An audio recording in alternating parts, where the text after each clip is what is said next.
Yarn making is like you get an idea and then you develop it and then you go down the wrong path and then you try something else.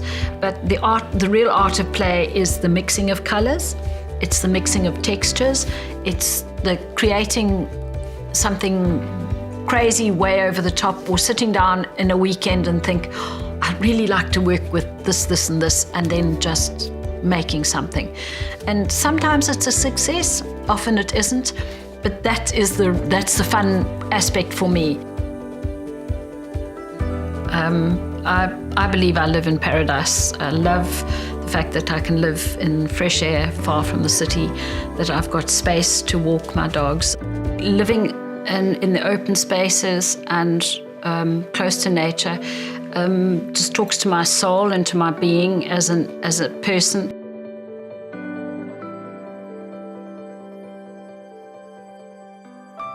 Adele's Mohair is located in the Eastern Cape, quite close to the sea, in a very rural area.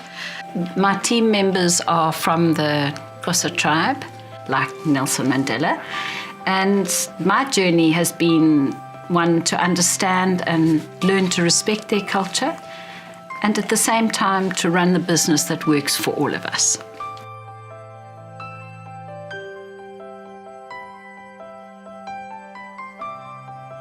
I opened the doors of this little place in 1983, and I had a very simple offering. I was just almost spinning, knitting, everything myself.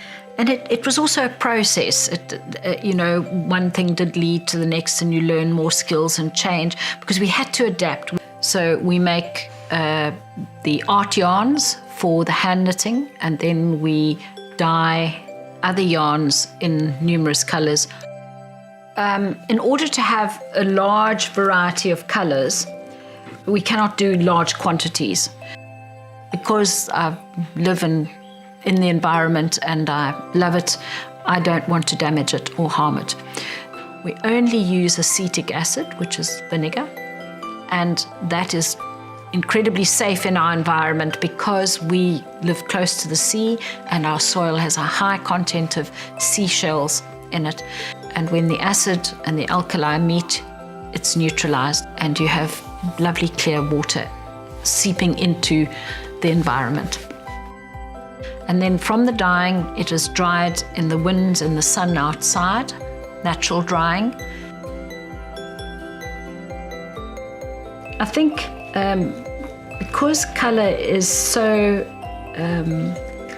personal, it also tells you a lot about people's personalities, and a lot of people don't realise what effect colour has on their lives, how it can actually uplift your life. Being a local product, obviously, then that's what you want to use, and the mohair capital of the world is just down the road in Port Elizabeth. It takes colour magnificently. There's no dullness, there's a lustre and a life to mohair. Because it took colour so well, it just became consuming. I just have to make one more colour, I just have to make something, that will be gorgeous. And so the product sort of asked to be dyed and asked to be made into these glorious colours. If a new colour comes in, we can investigate it and make it. I'm on the fringes making what everybody else isn't making. That's my goal, really. But then, obviously, that's when the next stage comes into you can't help yourself. So we put bamboo. It's very trendy at the moment. Bamboo is a renewable product, very much like mohair and wool are, but then we use very high quality merino wool as well to mix in it. And then we add the fun elements of a bit of shine and some ribbons and beads and knobs and bumps and things like that.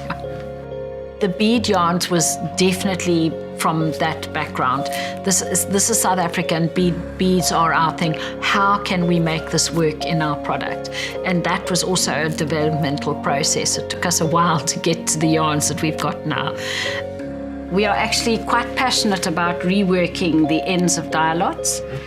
We use the silk left over from the manufacture of saris, beautifully colored, and we combine that with the mohair and we make a recycled fiber with that. So in this way, we not only make a new yarn, but we also create extra jobs.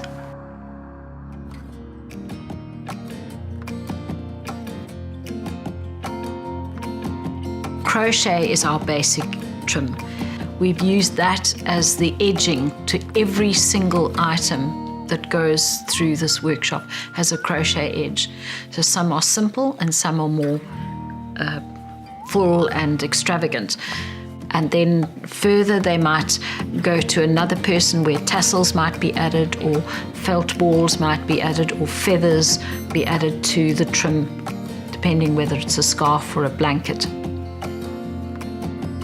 I would rather make something that you cannot make with a machine. So our aim is always to add value to a basic yarn and add skills levels that aren't repeatable by machines. For me, I feed on the energy that other people have in their creative process, and then it sparks me anew to continue doing it because people get pleasure out of it. And at the end of the day, knitting must be a pleasurable thing.